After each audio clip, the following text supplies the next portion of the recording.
Hey there, and welcome to our July immigration updates.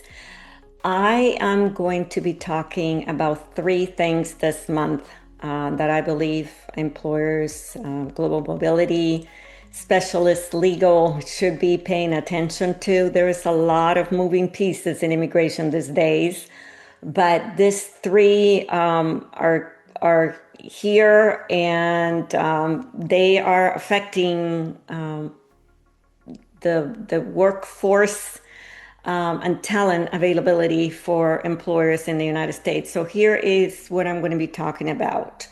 Changes, proposed changes to work authorization, particularly employment authorization documents. Two, where do we stand on the H-1B 100K rule?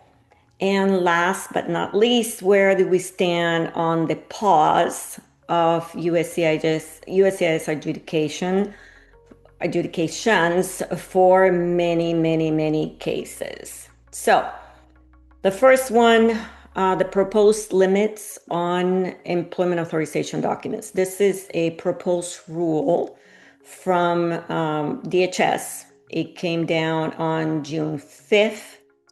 And what it would do is it would significantly tighten the availability of various categories of foreign nationals to obtain employment authorization documents, particularly for those on parole, defer action, so DACA, and those with orders of supervision. It could make it very hard for them to renew or to obtain work permits. So what I'm going to, and it's a proposed rule, so this is going to continue to evolve, but for all of you HR leaders, legal, and those involved in, checking work authorizations for foreign nationals, is that you start understanding, if you don't know already, how this employment authorization documents work and what to look for, so that you can have a better idea as to who do you need to watch out for, which work authorizations are not just going to be automatically renewed. How do you handle your I-9 verifications? And for that, last month, in the month of June, our resource of the month was already kind of proactively looking into this, and we created resource of the month for HR professionals, HR leaders, on how to start looking at employment authorization documents. So if you do not have that resource, it is on our subsite, and hopefully we can provide a link here in this updates or in the YouTube channel so that you can access it. Again, the practical takeaways here for employers is that you can no longer assume that all EADs are the same, or that all EADs are going to be renewed. And it is really important to keep track of the employment authorization documents for those that are using employment authorization documents. The second one is something that we have been dealing with for almost a year now, because it was September of last year that this H-1B 100,000 added fee was issued. And as many of you know, there was a court already. When the rule was issued, there was litigation around the rule on whether the administration had the executive power to issue something like this. And there was a court that already had ruled that yes, the president had the power to issue this rule. And then just last month in June 8th, the federal court ruled that no, that the government or the administration did not have the power to issue this 100K imposed fee in a way.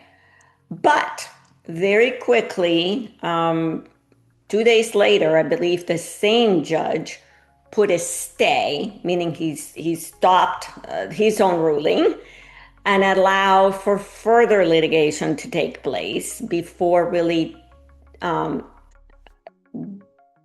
taking away the 100K fee. So this can be very confusing.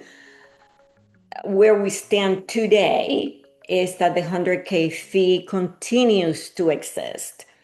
And this was a very powerful lesson, I believe, to remember that things are moving very, very quickly.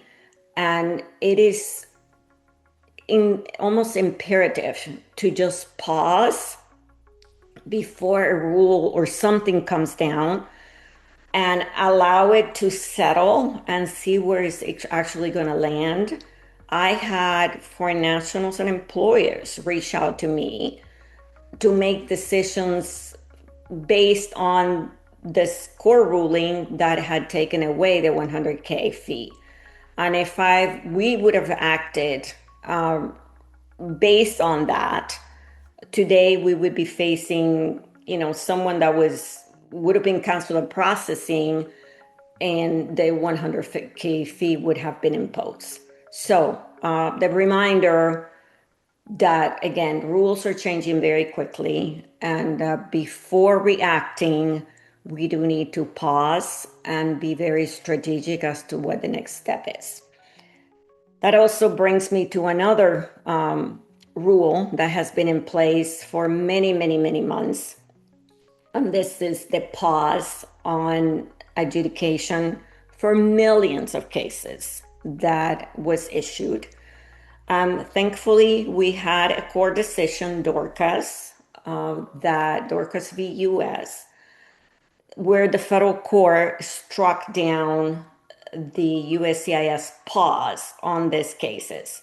Now, Dorcas, that decision compared to the one that I just spoke about the 100K fee, I believe, has a much stronger opinion based on really discrimination against certain foreign nationals based on their nationality. The ruling in that case is very, very powerful. I actually have read the Dorcas decision a few times because it's such a lesson on what the rule of law is and what this country stands for. I believe it would be difficult to overturn this Dorcas decision, even though the government has said that they will try. In the meantime, we have seen USCIS after a week after the Dorcas decision was issued, they started moving some of these cases that have been paused for so long. Now, I want everyone to understand that this decision has affected cases at all levels. It's not just H-1Bs or adjustments of status, or it has been such a disruption of processing that it is taking USCIS a while to get moving on those cases, but they are moving. A very good example of this is we had an Iranian national whose adjustment of status had been pending and also had been paused because of this. In addition to that, it was kind of paused because of the adjustment of status rule that came after. But that case now has been approved. So yes, an adjustment of status case for an Iranian national that has been approved after the Dorcas decision without interview and without an RFE. So I want you all to know that yes, these cases are moving. It is very slowly compared to what we would like USCIS to do. I have also heard from premium processing cases that I'm working with that I had not heard from USCIS for months.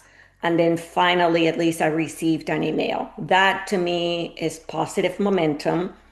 And I want you all to know that we are continuing to monitor this. We're continuing to follow up with USCIS and the congressional assistance on those cases. So the takeaway is this will take a little while to resolve, but there is light at the end of the tunnel. That Dorcas decision is very powerful, very well written, and it would be very difficult to really overturn that decision. So hang in there. I hope this doesn't happen again. I have said many times that one of the most powerful things that we have in this country is that we have the freedom to speak and the freedom to advocate for what we believe is right. And I encourage you all we all have the power to speak up. So I encourage you all to use our voices to elevate these issues, use congressional assistance, and use our power to say that things like this should not be happening in our country. It's not only affecting the foreign nationals, but it's certainly affecting the workforce stability and how we can compete against the world.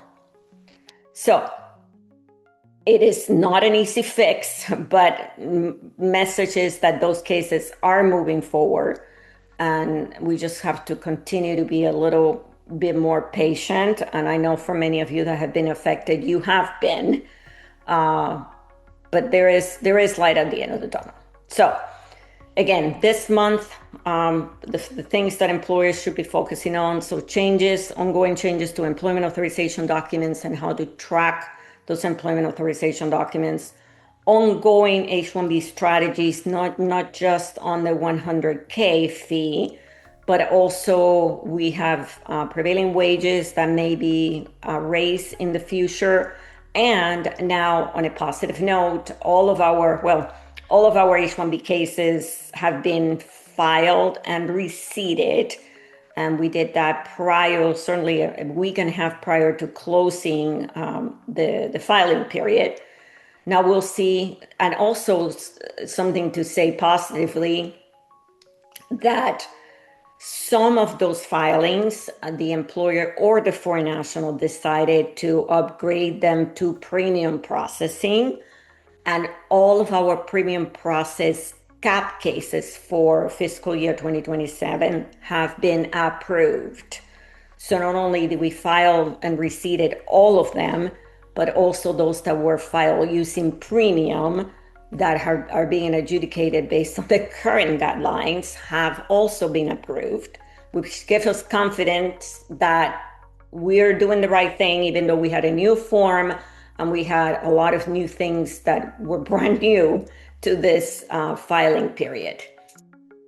And again, we're keeping an eye on this past cases and the Dorcas decision. In fact, with that in mind, what I have lined up for the rest of the month, and as you know, we continue to provide you updates every Wednesday. So the next Wednesday, what I have in mind for the second Wednesday is I'm going to be providing updates on I-9s and E-Verify.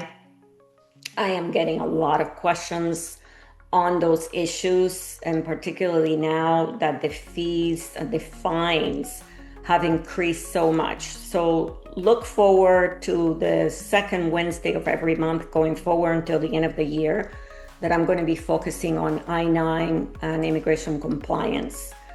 The third Wednesday, we will continue with our newsletters. And the fourth Wednesday, we will be continuing with our resource of the month, which have been and will continue to be a very practical visual tool that HR professionals can use to